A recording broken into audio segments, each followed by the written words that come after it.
सब अंडरस्टैंड कर लें कि ये सेशन क्या है, किस नेचर का होगा, किस पर्पस के लिए होगा, क्योंकि ज़ाहिर है कि हर किसी की मेंटालिटी या अलाइनमेंट इससे मैच नहीं करती। अच्छा, ये जो कोर्स है ये फंडामेंटल एनालिसिस का कोर्स है, fundamental analysis of stock market. अच्छा, फंडामेंटल एनालिसिस में दो तीन मेन चीज़ें आ जाती हैं। दो तीन मेन चीज़ें ये आती हैं कि सबसे पहले तो इकोनॉमी की स्टडी आती है। अब इकोनॉमी में जो है इकोनॉमिक इकोनॉमिक या बिजनेस से रिलेटेड फैक्टर्स भी आते हैं और थोड़े बहुत बाकी रेगुलेटरी और पॉलिटिकल फैक्टर्स भी आते हैं। तो एक तो फंडामेंटल एनालिसिस में सबसे पहले इकोनॉमिक एनवायरनमेंट होता है या इकोनॉमी होती है किसी भी कंट्री की, क्योंकि एक फंडामेंटल एनालिस्ट या एक फंडामेंटल इन्वेस्टर स्टॉक मार्केट का, वो सबसे पहले इकोनॉमी को देखता है और बाद में स्टॉक मार्केट को देखता है। तो उसके बाद फिर आपकी आ जाती है स्टॉक मार्केट में कोई भी लिस्टेड स्टॉक। अब कोई भी लिस्टेड स्टॉक है, उसमें सबसे पहले तो उसके बिजनेस की स्टडी आ जाती है, यानी कि जो स्टॉक मार्केट है वो बिजनेस क्या करता है और उसके क्या डायनामिक्स होते हैं, इसको स्टडी करना होता है। उसके बाद फिर अ, उसके बाद फिर ये होता है कि वो जो बिजनेस है, जो भी बिजनेस है, उसको उस बिजनेस को स्टॉक मार्केट या स्टॉक मार्केट में बैठे हुए इन्वेस्टर्स वैल्यू कैसे करते हैं, क्योंकि ये चीज़ भी बहुत ज़्यादा इंपॉर्टेंट है कि किसी चीज़ कोई भी चीज़ है उसको वैल्यू कैसे किया जाता है।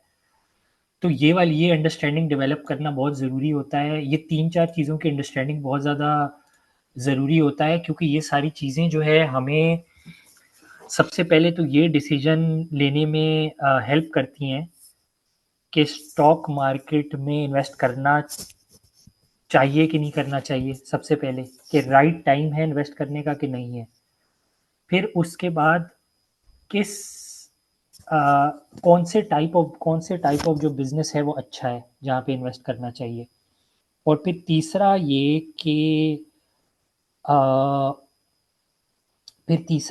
उस बिजनेस को वैल्यू कैसे करेगी मार्केट, यानी मार्केट उसको कैसे देखेगी, मार्केट उसकी शेयर प्राइस को कहाँ तक लेके जाएगी या कहाँ तक नहीं लेके जाएगी। तो ये तीन चार चीज़ें हैं जो हम देखेंगे। अच्छा, मैं ये बेसिकली कि आज तो आउटलाइन देने का और एक्सप्लेन करने का और थोड़ा सा प्रीव्यू देने का ही सेशन है, क्योंकि हमारी ओरिएंटेशन है और नॉर्मली आई एम श्योर हम सभी जो है वो यूनिवर्सिटीज़, कॉलेजेस, हम सब ने ही अटेंड किए हैं, जितने भी पार्टिसिपेंट्स हैं, और हम सब ने ही अटेंड किए होंगे। तो उन सब में ओरिएंटेशन क्लासेस में तो हम सब ने देखा है कि नॉर्मली जो है वो एक दूसरे का इंट्रोडक्शन ही हो रहा होता है कि इंट्रोड्यूस योरसेल्फ। लेकिन ये कि हम इतना बेसिक लेवल काम नहीं करेंगे कि हर कोई एक दूसरे को इंट्रोड्यूस कराए। हम बेसिकली कोर्स को इंट्रोड्यूस करेंगे और उसके बेनिफिट्स को इंट्रोड्यूस करेंगे। अच्छा, अच्छा, एक चीज़ की मैं जो है स्टार्टिंग में ही वार्निंग दे दूं।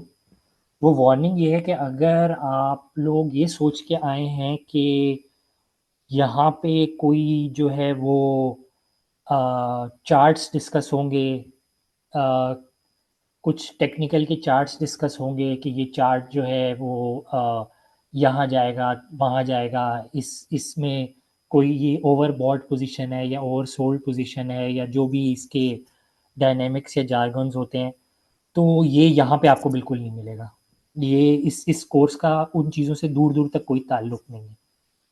तो अगर किसी की भी ऑडियंस में से ये एक्सपेक्टेशन है कि यहाँ पे ऐसे कुछ चार्ट डिस्कस होंगे या नहीं, क्योंकि एक फ्रेम ऑफ माइंड और एक मेंटालिटी होती है फंडामेंटल एनालिसिस, और एक फंडामेंटल एनालिस्ट जो है वो इतना शॉर्ट टर्म में नहीं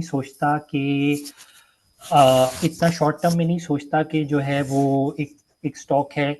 और प्लस ये है कि जो फंडामेंटल एनालिसिस होता है, सॉरी, जो टेक्निकल एनालिसिस होता है, उससे उसकी बहुत सारी लिमिटेशंस भी होती हैं कि वो मे बी शॉर्ट टर्म तक थोड़ा सा इफेक्टिव रहता है, लेकिन लॉन्गर टर्म में वो काफ़ी हद तक फेल हो जाता है। तो खैर, हमने ज़ाहिर है कि ये जो है बेसिकली आखिरी दफ़ा था जब हम वो जो चीज़ है जिसका नाम नहीं लेना इस कोर्स में, उसका हमने नाम लिया, इसके बाद नहीं लिया जाएगा। अच्छा, तो अब हम आते हैं फंडामेंटल एनालिसिस की तरफ और ये देखने की तरफ कि ये होता कैसे है। अच्छा, अभी रिसेंटली जो है आप लोगों ने शायद फॉलो किया होगा, कुछ आप लोगों में से कुछ लोगों ने शायद फॉलो किया होगा, कुछ लोगों ने नहीं फॉलो किया होगा, लेकिन ये है कि मैं थोड़ा बहुत रिपीट कर देता हूँ कि मैंने बेसिकली जो है, जब गैल जो है, गंदारा ऑटोज लिमिटेड या ऑटोमोबाइल लिमिटेड, जिसका सिंबल GAL के नाम से है, गैल, उसके ऊपर मैंने कॉल दी थी जब वो 300 रुपये के आसपास था। एक मिनट, मैं अपना स्क्रीन शेयर कर देता हूँ। जी, होपफुली आप सबको मेरा स्क्रीन अभी नज़र आ रहा होगा। तो स्क्रीन में अगर आप देखें तो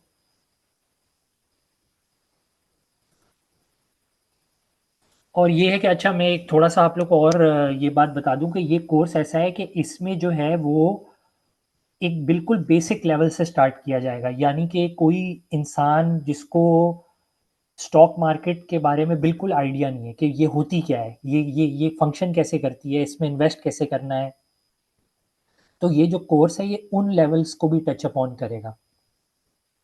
लेकिन सिंस अभी जो है प्रीव्यू है, तो हम कहीं मिडल से स्टार्ट कर रहे हैं। ठीक है। अब अगर हम देखें तो ये एक स्टॉक है GAL के सिंबल के नाम से, और कंपनी का नाम है गंदारा ऑटोमोबाइल्स लिमिटेड। सही है। तो बेसिकली मैंने जो है इसके ऊपर कॉल दी थी कि ये जो स्टॉक है ये जब 300 रुपये के अराउंड था, 300 के अराउंड था, तो मैंने कॉल दी थी कि ये स्टॉक जो है 420 430 तक का एटलीस्ट हो जाएगा। तो स्टॉक जो है वो खैर अब उस लेवल से भी काफ़ी ऊपर चला गया है। तो बेसिकली ये है कि ये इस डिसीजन के ऊपर मैं कैसे पहुंचा था कि ये जो है इस इन लेवल्स के ऊपर चला जाएगा। ये चीज़ हम सीखेंगे इस फंडामेंटल एनालिसिस के जो है कोर्स के अंदर। यानी कि इस तरह से नहीं कि मैंने ये नहीं देखा था कि मैंने ये नहीं देखा था कि कोई चार्ट मुझे कुछ बता रहा है कि ये यहाँ से उठ के इसकी जो लाइन है, इसकी जो लकीर है वो इधर से उठ के वहाँ चली जाएगी। इसके पीछे एक फंडामेंटल एनालिसिस था। अच्छा, वो एनालिसिस होता कैसे है? वो होता इस तरह से है कि बेसिकली ये जो कंपनी है गंदारा ऑटोमोबाइल्स लिमिटेड, इसने रिसेंटली एक पिकअप ट्रक, या एक जो है जिसको हम सादा अल्फाज में हमारी जो है लैंग्वेज में डाला बोलते हैं, उसने एक एक न्यू मॉडल ऑफ डाला लॉन्च किया है जो जैक के नाम से आया है। ठीक है, तो उसने जैक के नाम से ये डाला लॉन्च किया, तो ये है कि काफ़ी अच्छे फीचर्स वाला जो है ट्रक है, काफ़ी अच्छे वाले फीचर्स वाला ट्रक है। और ये जो ट्रक है ये compete करेगा और करता है जो है रीवो वीगो के साथ, जो कि इंडस मोटर्स या टोयोटा टोयोटा वालों का ट्रक है। तो बेसिकली हुआ ये कि इन्होंने वो ट्रक लॉन्च किया इन्होंने काफ़ी लो प्राइस के ऊपर। यानी कि जो नॉर्मली ट्रक मिलता है वो एक एक 30 1 40 वगैरह से स्टार्ट होता है और वो काफ़ी ऊपर प्राइस तक जाता है, 30 40 लाख ऊपर तक जाता है उसके डिफरेंट वेरिएंट्स, वो डिपेंडिंग ऑन आप बेस वेरिएंट ले रहे हैं या आप ज़्यादा फीचर्स वाला जो है वो वेरिएंट ले रहे हैं। तो उसके मुकाबले में अगर एक अच्छे फीचर्स वाला एक न्यू ट्रक लॉन्च हुआ, स्पेशली न्यू मॉडल लॉन्च हुआ जो कि काफ़ी एक अच्छी प्राइस के ऊपर आया, यानी कि उसकी 1 करोड़ के आसपास की प्राइस है कंपेयर टू जो है जो दूसरा जो ट्रक है उसके अकॉर्डिंग, उसके मुकाबले में। और फिर उसके बाद हम तक कुछ खबरें भी ये पहुंची कि जो है हमने खुद पता भी किया, जिसमें ये फंडामेंटल एनालिसिस या रिसर्च का इस चीज़ से भी ताल्लुक है कि अब जैसे हम लोगों ने डिफरेंट शोरूम्स वगैरह पे कॉल की, और हमने ये पूछा कि जो है ना, हमें ये ट्रक परचेज करना है as a buyer, as an investor, और बाकी कि इसका रिस्पॉन्स कैसा जा रहा है। तो वहाँ से हमें यही बातें सुनने को मिली कि जो है ना रिस्पॉन्स अच्छा जा रहा है, बुकिंग्स अच्छी चल रही हैं। तो इन सारी चीज़ों को देख के हमने यही कंक्लूजन निकाला कि डेफिनेटली ये एक ट्रक आया है जो कि इवन दो एक वेल नोन ब्रांड तो नहीं है, लेकिन अच्छी प्राइस में और अच्छे फीचर्स के साथ आया है और लोग इसको बुक करा भी रहे हैं, यानी कि इसकी सेल भी हो रही है और होना स्टार्ट हो गई है। तो हमने तो जो है ना मैंने मैंने जो है एक रफ आइडिया लगाया। वो रफ आइडिया मैंने इस तरह से लगाया कि यानी कि मैंने इसको डिटेल में नहीं देखा। फंडामेंटल एनालिसिस जो है वो हमेशा डिटेल में नहीं होता, लेकिन ये है कि अ, हम कोर्स के अंदर काफ़ी डिटेल में फंडामेंटल एनालिसिस सीखेंगे, यानी कि किसी भी स्टॉक को डिटेल में कैसे देखना है, हम इस चीज़ के ऊपर बात करेंगे और इस चीज़ के ऊपर सीखेंगे। सही है। तो बेसिकली होता ये है कि जो है हमारी इकोनॉमिक साइड तो कवर हो गई। ठीक है, इकोनॉमिक साइड तो इस तरह से कवर हो गई कि हमने देखा कि एक ट्रक है, उसकी एक्सेप्टेंस है, वो जिसके साथ compete कर रहा है ये उससे उसके लेवल की या उसके बराबर की ऑलमोस्ट चीज़ लेके आया है और एक अच्छी प्राइस में लेके आया है जिसकी डिमांड भी आ रही है। फिर उसके बाद हमने थोड़ा सा ये बेसिकली स्टडी ये करना होता है कि उस मार्केट की डायनामिक्स क्या है, क्योंकि ऑब्वियसली एक ट्रक है, एक जो है वो पिकअप ट्रक है, उसको खरीदने वाली एक सर्टेन ऑडियंस है, यानी कि हर कोई नहीं खरीदता और हर कोई खरीद सकता भी नहीं है। 1 करोड़ का की व्हीकल या 1 करोड़ की गाड़ी वो हर कोई एक तो ना खरीदना चाहता है, प्लस ना जो है हर कोई खरीद सकता है। तो इसमें जो है अगर हम इकोनॉमिक एस्पेक्ट से देखें, जिस तरह मैंने कहा था कि फंडामेंटल एनालिसिस के कुछ स्टेप्स होते हैं, जिसमें सबसे पहले इकोनॉमी और मार्केट आती है। तो सबसे पहले ये देखा जाएगा कि इस ट्रक के एनुअली या मंथली बायर कितने होते हैं, यानी कि पिछले 1-2 साल का बंदा ट्रेंड देख ले। एक हाईएस्ट लेवल ऑफ एक साल में एक हाईएस्ट लेवल ऑफ ट्रक कितने बिके थे, पिछले साल कितने बिके, इस साल कितने बिक रहे हैं।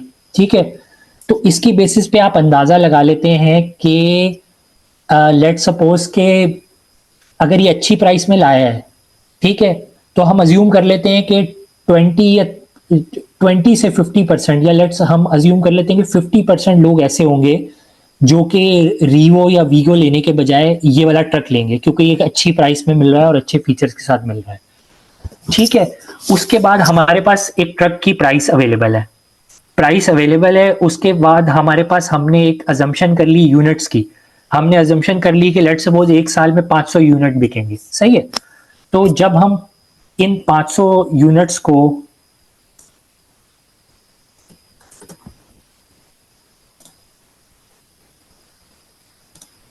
यूनिट्स को हम मल्टीप्लाई करेंगे, बेसिकली 1 करोड़ होते हैं 10 मिलियन, 500 को हम 10 मिलियन से मल्टीप्लाई करेंगे तो हमारे पास 5 अरब की अमाउंट आ जाएगी, 5 बिलियन रुपीस की अमाउंट आ जाएगी। ठीक है, तो हमने एक 5 बिलियन की रफ फंडामेंटल एनालिसिस वाइज एक अमाउंट निकाल ली। ठीक है, जब हमने ये वाली अमाउंट निकाली तो उसके बाद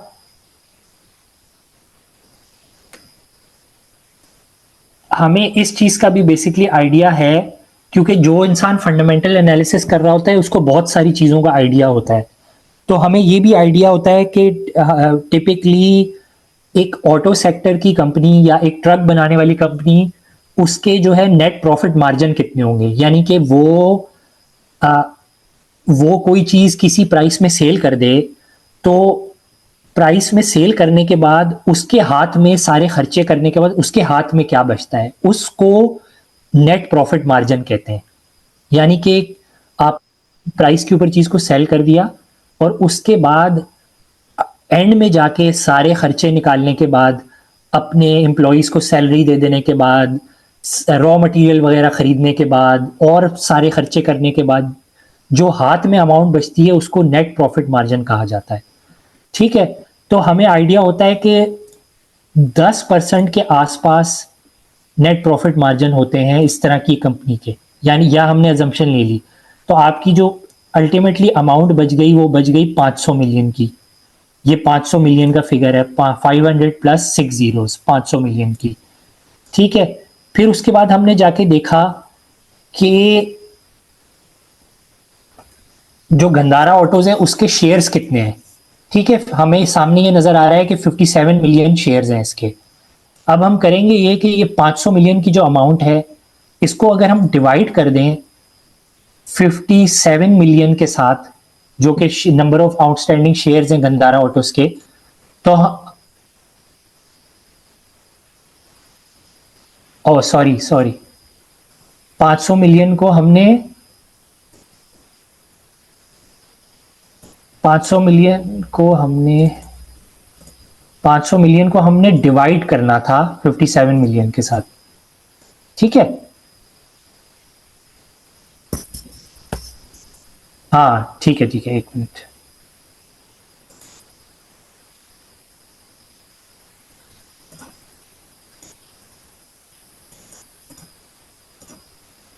ठीक है, तो हमारे पास ये जो है पर शेयर इंपैक्ट आ गया,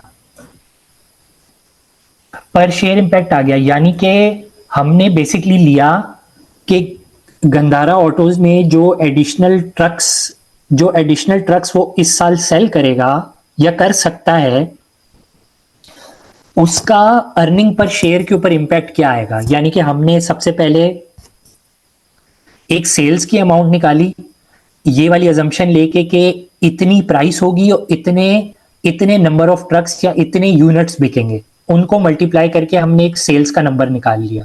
सेल्स का नंबर निकालने के बाद हमने नेट प्रॉफिट मार्जिन निकाल लिया या नेट प्रॉफिट निकाल लिया या प्रॉफिट निकाल लिया कि कंपनी के पास प्रॉफिट कितना बचेगा।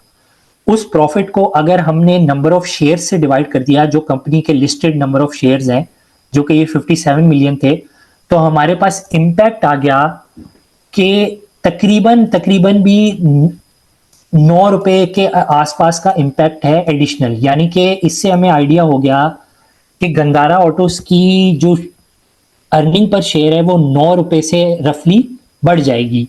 अभी ये जो अजम्पशंस मैं कोट कर रहा हूं ये आगे पीछे हो सकती हैं, ये मैं अजम्पशंस होती हैं, उनको चेंज भी किया जा सकता है।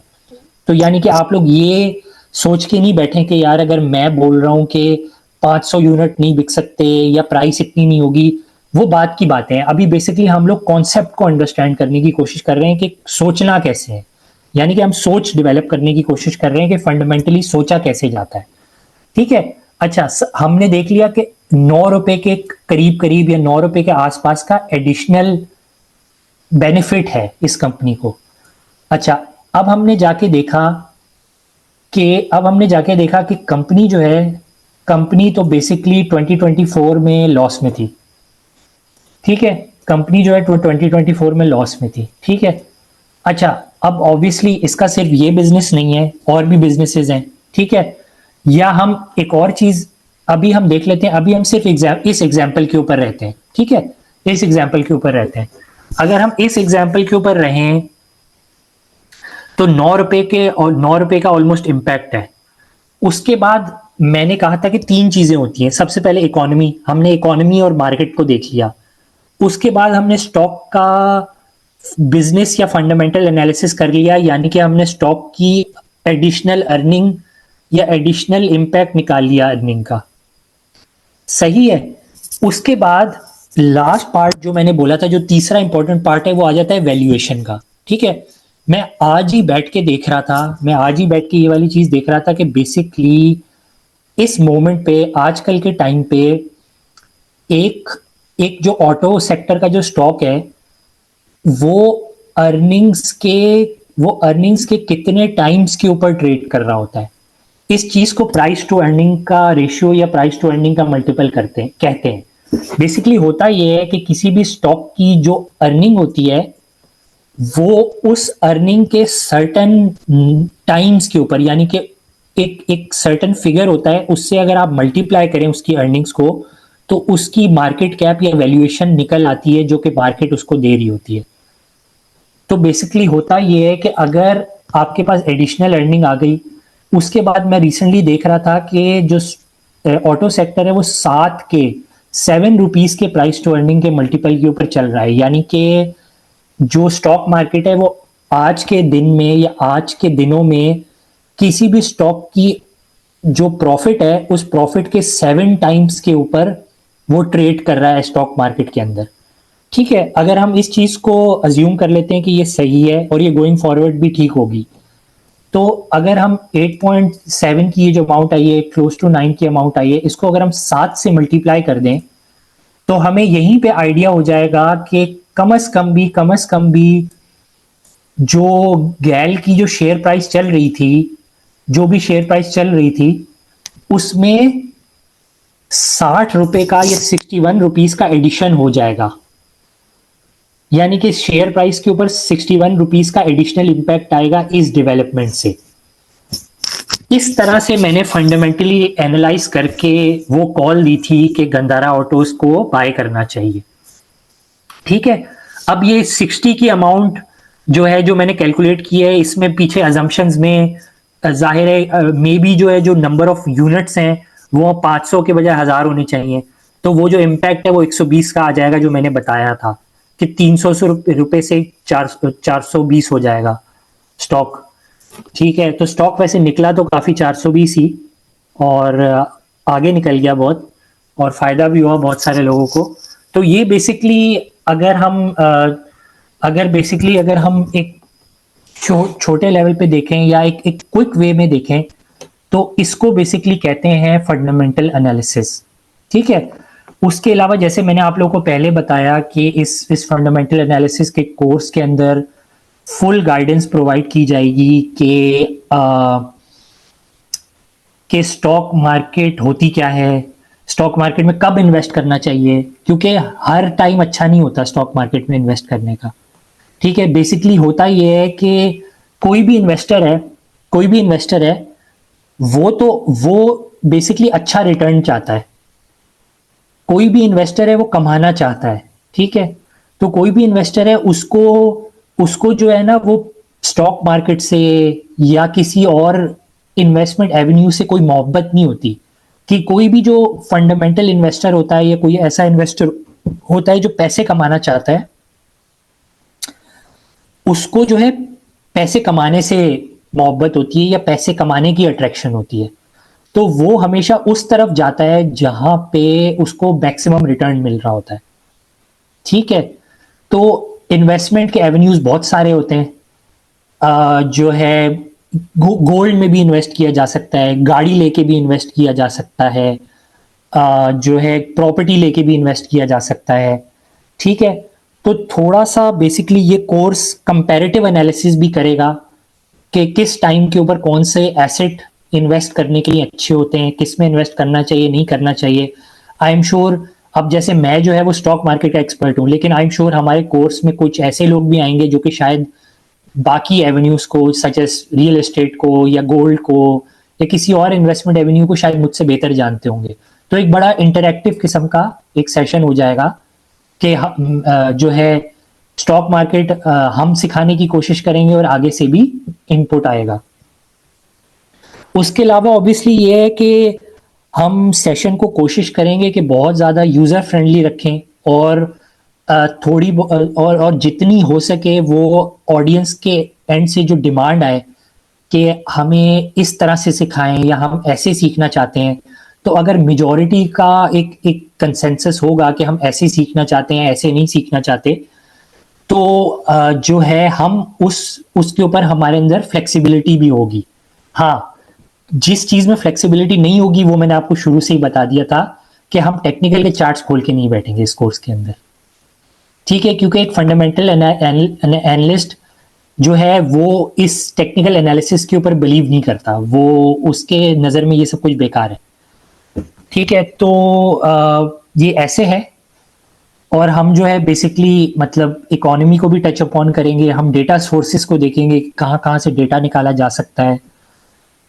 हम जो है डिफरेंट स्टॉक मार्केट से रिलेटेड डेटा सोर्सेस को भी देखेंगे, कहाँ से चीज़ें स्टडी होती हैं, कैसे चीज़ों को स्टडी करना है, स्टार्ट कहाँ से लेना है, कौन सा डेटा आपके पास होना चाहिए, कौन से ऐसे सेक्टर वाइज ट्रिगर्स होते हैं जिनको देखना चाहिए। जैसे अगर हम सीमेंट सेक्टर को देखें तो उसके लिए कोल प्राइस बहुत इंपॉर्टेंट है। ठीक है, तो अगर हम फंडामेंटली एनालिसिस करें तो किसी भी सीमेंट कंपनी की जो 40 to 45% जो कॉस्ट है वो कोल होती है, ठीक है। तो आप जो है ऑटोमेटिकली, अगर आपको पता चले कि कोल की जो प्राइस है वो 10% से वो 10% से कम हो रही है, तो इसका मतलब है कि अगर आप 10% को 40% से मल्टीप्लाई करें तो आपको ऑटोमेटिकली अंदाजा हो जाएगा कि किसी भी सीमेंट कंपनी की जो प्रॉफिट्स हैं या अर्निंग्स हैं वो 4% से बढ़ जाएंगी, ठीक है।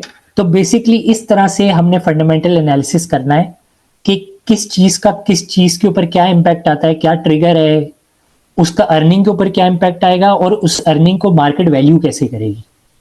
तो ये बेसिकली है मेरे ख्याल से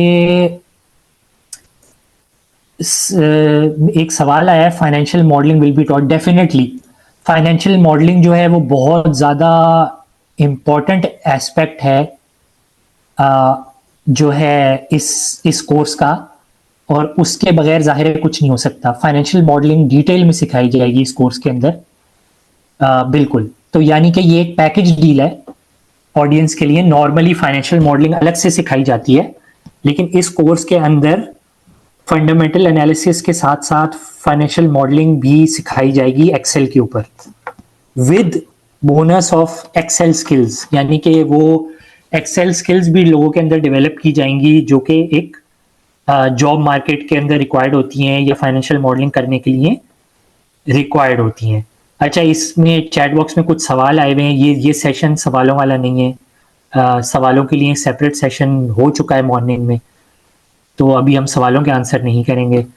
बाकी ये है कि अगर मिस नादिया आप कुछ ऐड करना चाहें या ऑडियंस में से किसी का कोई सवाल हो आखिर के 10-15 मिनट या जितना भी टाइम रह गया उसमें ले लें। जी बिल्कुल, आप लोग अपने सवाल कर सकते हैं। हमारे पास जो जितने भी हमारे पार्टिसिपेंट हैं, जी हाँ सरमत ज़िया, आप अपना सवाल कीजिए प्लीज।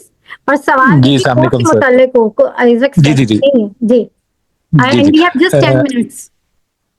नाशिद साहब, मेरा क्वेश्चन ये था कि एक आपने दो एग्जांपल्स दिए हैं, एक तो कॉल के हवाले से दी है और एक गेल के हवाले से। कॉल के हवाले से तो समझ आती है कि वो इन्फॉर्मेशन सबके लिए अवेलेबल होती है और उसकी बेस के ऊपर आप फंडामेंटल एनालिसिस कर सकते हैं। जो केल के हवाले से आप इंफॉर्मेशन जो आप बता रहे हैं वो basically rather than fundamental analysis, वो ये डिपेंड नहीं करता कि आप कितने वेल इन्फॉर्म्ड हैं या आप कितनी आपके पास इनसाइडर इन्फॉर्मेशन। आप जिस तरह मैं जॉब करता हूँ, बाहर करता हूँ, तो मेरे पास टाइम ही नहीं होता, मैं सिर्फ टोटली आप जो बता रहे होते हैं उसके ऊपर रिलाई कर रहा होता हूँ। तो ये तो फिर बेसिकली जितनी इनसाइडर इन्फॉर्मेशन रखता है या जितनी जैसे वेल इन्फॉर्म्ड होता है वो उस टाइम पे वो शेयर खरीद सकता है, और हम लोगों को जब पता लगता है तो हम लोग वो शेयर की प्राइस कब की कहाँ पे गुजर चुकी होती है। ये क्वेश्चन वगैरह। जी सरमत साहब, आपका मतलब पॉइंट बहुत ज़्यादा वैलिड है, लेकिन मैं अगर आपको सही बात बताऊं तो मेरे पास कोई इनसाइडर इंफॉर्मेशन नहीं थी।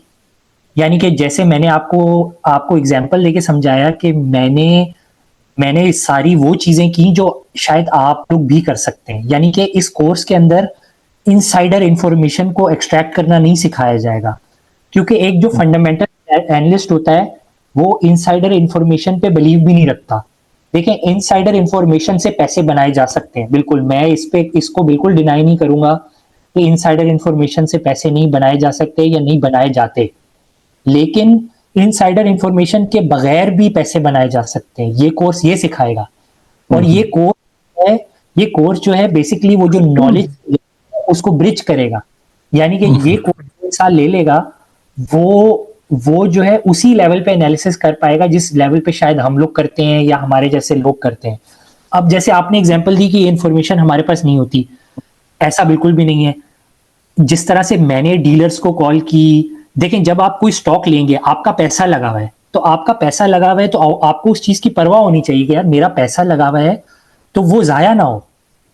जाहिर है कि मेरा पैसा लगा हुआ होता है तो वो मतलब आप ऑब्वियसली आप जॉब करते हैं, आप मेहनत से कमाते हैं वो पैसा, आप पूरा दिन लगाते हैं, आप जो है काम करते हैं, आप मेहनत करते हैं, आप फैमिली से दूर जाते हैं। तो आपने जिस तरह बताया आप जॉब करते हैं, जॉब वाला इंसान पूरा दिन अपनी बॉस की बातें भी सुनता है, सीईओ की बातें भी सुनता है, काम भी करता है, ट्रैफिक में फंस के जॉब तक पहुंचते हैं। तो इतनी मेहनत करने के बाद जब हलाल रोजी कमाते हैं तो उसको लगा के ये बात है कि वो ज़ाया ना हो, तो वो भी बड़ा इंपॉर्टेंट बात है। अच्छा, दूसरे कि आपने बोला कि ये इन्फॉर्मेशन, अब जैसे आप लोगों को बताया कि मैंने डीलर्स को कॉल की, मैंने पता किया, तो ये तो आप लोग भी कर सकते हैं। आप लोग भी इन्वेस्टर बन के कॉल कर सकते हैं किसी भी डीलरशिप के पास कि यार मुझे जो है ना 2 ट्रक लेने हैं या 10 ट्रक लेने हैं। वो तो आपसे खुद मजे से बात करेगा, वो बोलेगा हाँ हाँ 10 ट्रक बेचे हैं, ये है।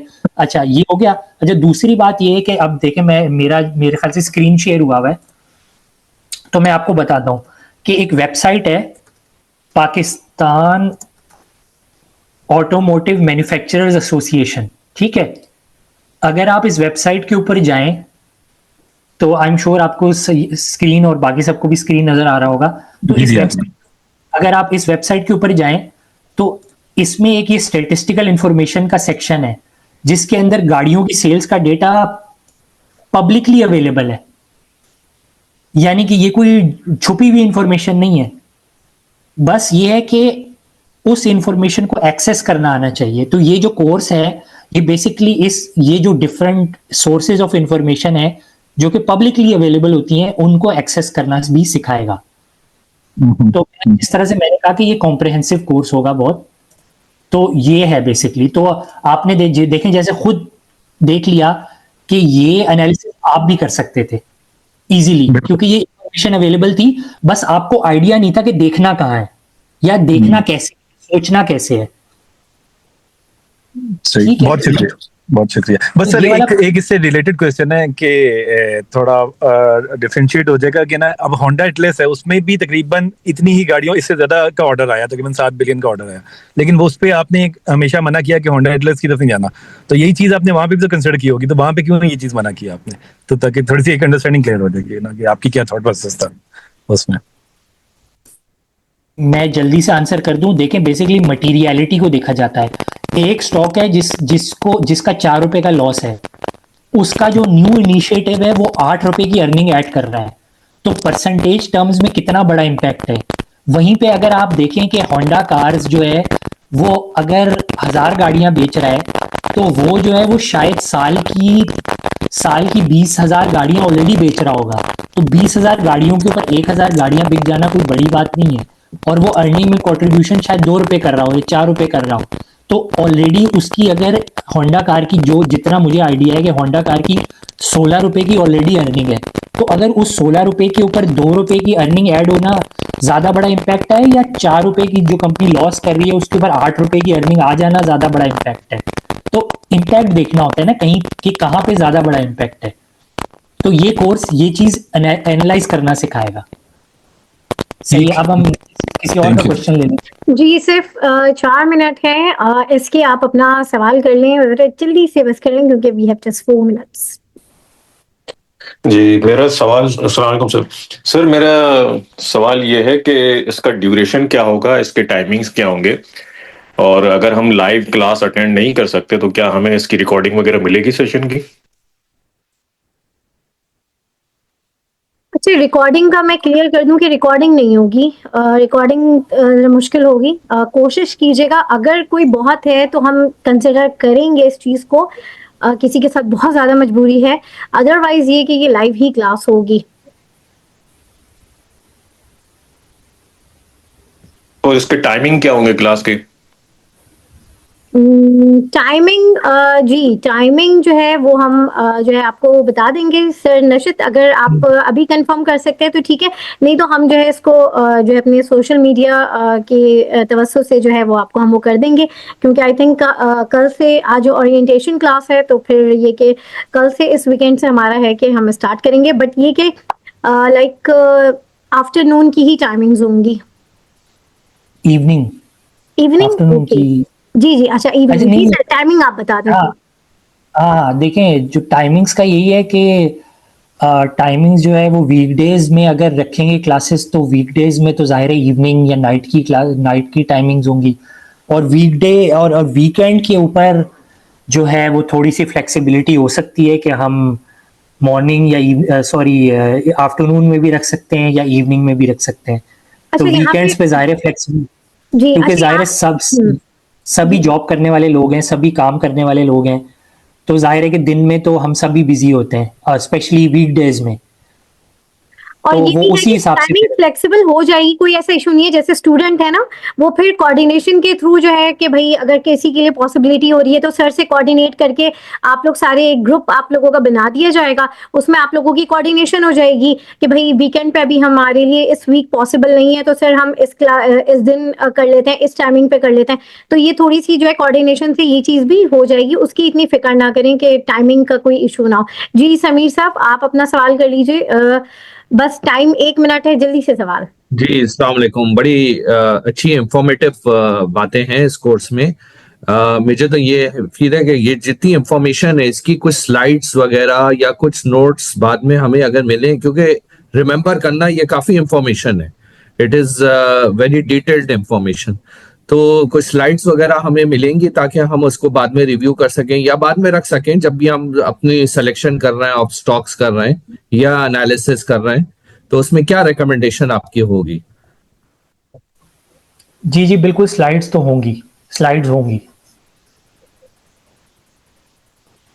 स्लाइड्स होंगी। और वो जो है सेशन के एंड के ऊपर या जो हम लोग का व्हाट्सएप ग्रुप बनेगा, जो लोग भी कोर्स के लिए रजिस्टर करेंगे उनका जो व्हाट्सएप ग्रुप होगा वो वहां पे भी हम शेयर कर देंगे।